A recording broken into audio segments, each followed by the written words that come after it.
Hello, Renee Flamond here. You guys, we need to talk about no contact. And there's so much to say on the topic of no contact that I've outlined 3 videos. Monday, Wednesday, Friday is a different angle each day about no contact. The reason for it, what can happen if you break it, we're going to be talking about all of these kinds of things this week. But let's just start with the basic why go no contact and how it really is. Take it from someone who tried everything. The only choice if you want out. I just spit. Out. I don't mean out until he calls. Again, my pronoun for a romantic partner is he. You insert your own pronoun to make the story your own, but that's how mine follows, okay?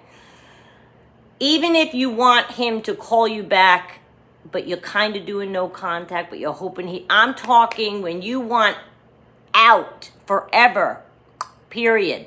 No contact is the only way.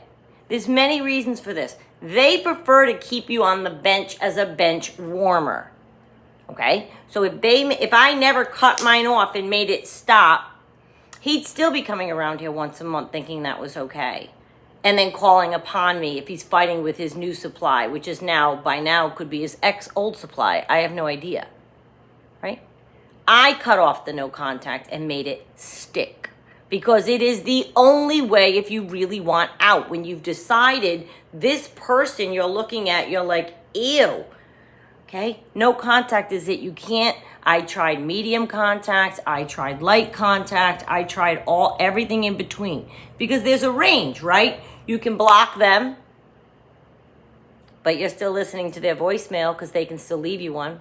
You can block them, but you're still checking on their social media because you didn't block that. You can block them on social media, but still look up their sister if that's what you're doing. You know, there's always a way to spy, okay? For me, that was all easy. I've never dated anyone on social media. I was never friends with anyone I've dated on social media, so that was never a thing that I had. Maybe it's my age, right? We're a little older, and then you date somebody even older than me at 56. Not all those guys are on social media, so that was never a problem of mine. But the contact I struggled, and I can tell you why.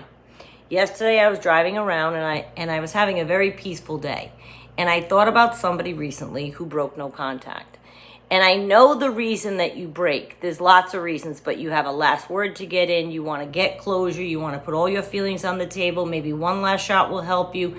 But the other thing is, and I thought about this while driving peacefully, is you're used to hearing from them. You're used to reaching out to them.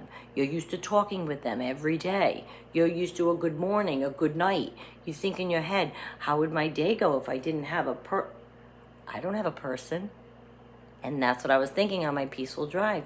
I don't have a person that wakes me up with good morning or, hope you had a nice day, have a good night. I have no person. And I haven't for over 2 years. And I don't feel lonely or miss that. And that, I think, in the beginning part, when you're getting used to it, I know it's hard for me, you need that. Whether they text you, sorry, I have an injury on the side. Whether they text you, not a big one, just something pulled at the gym. And you jump because they texted you, whether it's from adrenaline because you got into a fight or dopamine because they just love bombed you. You jump when you see a text. You jump when you hear the phone. Your heart goes flitter flatter. Ooh, we can finish our conversation. Or, ooh, he's coming to get me. All of those feelings stop and go away when you go no contact. They're gone. It's a big jump. Right? It really is. Forgive me. The fan is making my nose feel like it's running, but it's not. And when you go from 100 to 0, it's deprivation. It was very hard. I remember I blocked, I unblocked, I blocked, I unblocked, I blocked, but I'd listen to messages and maybe I wouldn't return them. And then after 50 messages, sure, you break down. That's, next video is how much of a disaster that always is, breaking no contact. And the importance of keeping it has to do with your mentality and your state of mind getting stronger without that dose of him. It is silent. Your day is silent. I know it is. And that can be hard. You wake up in the morning and you're looking at your phone, there's nothing. You go to bed, there's nothing. There's nothing all day. And you might say, well, I tried no contact and he kept reaching out to me. Friday's video is about beware of the Hoover that comes during no contact. Absolutely, they'll come after you. After they make you sweat a little bit and not come after you. It's all a game to them. And when you're in the middle of no contact with your narcissist, I hope I'm not dashing anyone's hopes who's newly in no contact and has hope about rekindling the relationship, but they're not alone sitting there waiting for you. Narcissist is never alone. And if you're all the way at the point of no contact, then inevitably you had some kind of disaster date, which we know on this channel I define as you found out something, you saw something, something came to light, okay? So if that's the case, they're already involved with someone else. So you playing no contact is your thing. That's just a game to them. Maybe they'll try to Hoover you. Again, Friday we'll talk about that.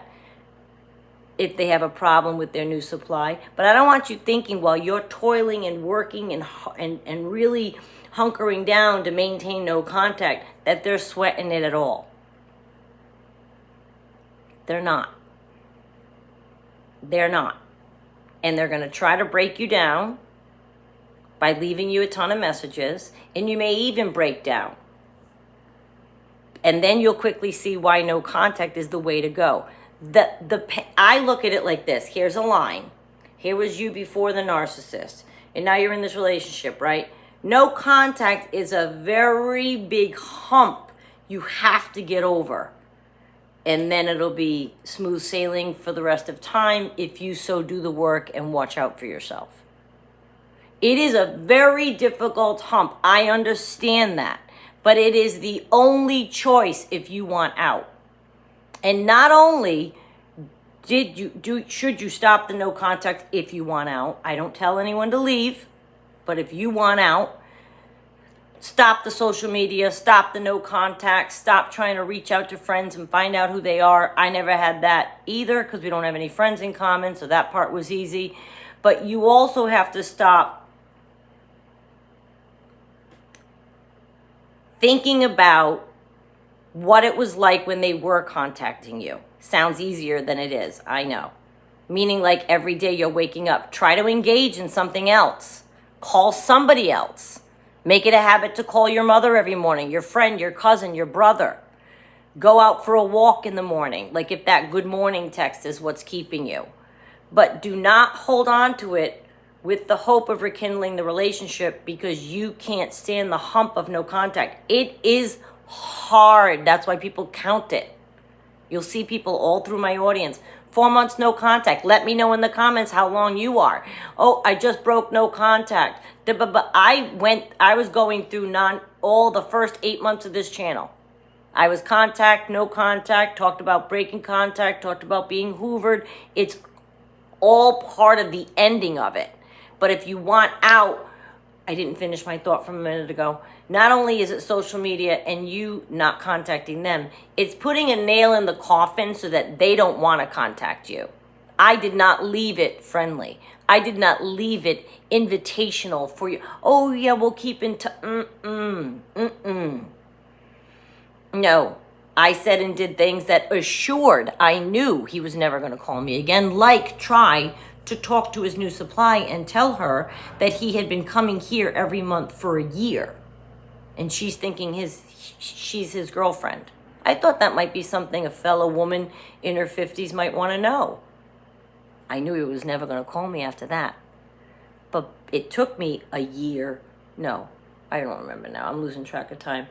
It took me a while to decide to talk to her because I don't think I wanted to put the nail in my coffin yet. I wanted the door open to contact. I finally decided no contact, put that nail in. I hadn't been contacting him. He's blocked. And it was a hump. But once you're over it, you look back and think, why was that so difficult? Because now, after a long period now, a couple of years of not contacting, I look back on it and I just look at him and go, ew. Like gross ew. Like how could I have gone out with him? But if I stayed in the midst of that contact back and forth, maybe, maybe not, I would never have gotten through the hump. Your hump might take 3 months, 2 years, 6 months. There's no telling. But the first step, if you really want out, is indeed no contact. Tune in Wednesday. We'll talk about how breaking no contact will absolutely be the worst decision and a disaster every time. Let me know your stories. I'll talk to you guys Wednesday.